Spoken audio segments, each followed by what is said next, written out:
Hi, I'm Todd Wente, and this is the Daily 180 180 seconds of motivation and inspiration intended to help you take action and make progress in your life.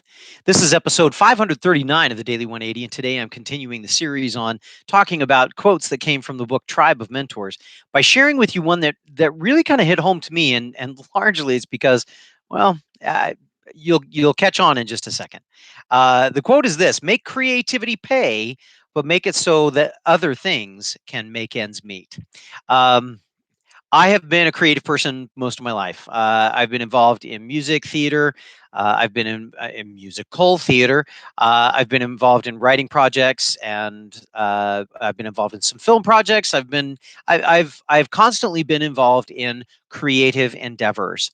And I have to confess that most of the creative endeavors that I've been involved in, I didn't make them pay.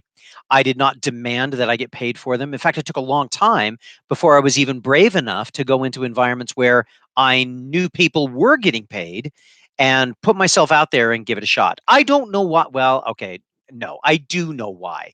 And it's largely because when we put ourselves into those kinds of situations, we know that the competition is much stiffer. We know that the demands are much higher.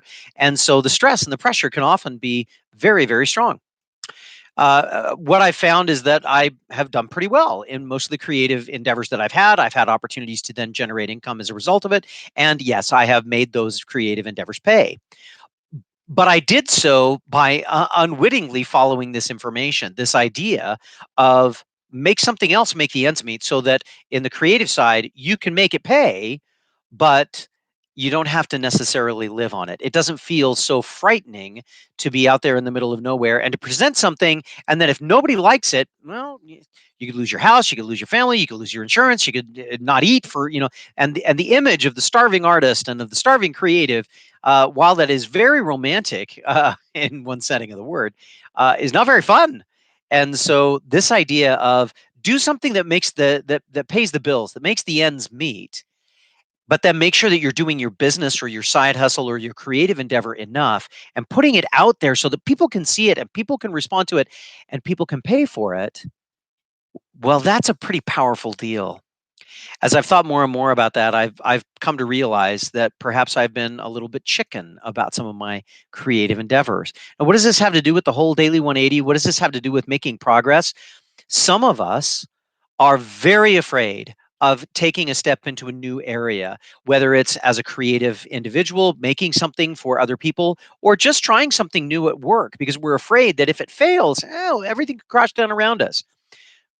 We need to learn to create for ourselves, or let me rephrase, I have been trying to create for myself ways of being able to do that in a situation, in all kinds of situations where I can really see if those things are working and really see if people will respond to them positively while keeping all of the other pieces in place so that, well, so that I don't lose the farm.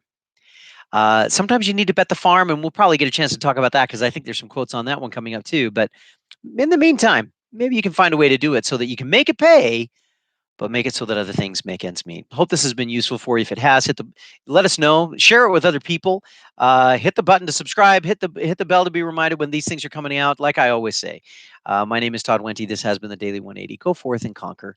We'll see you next time.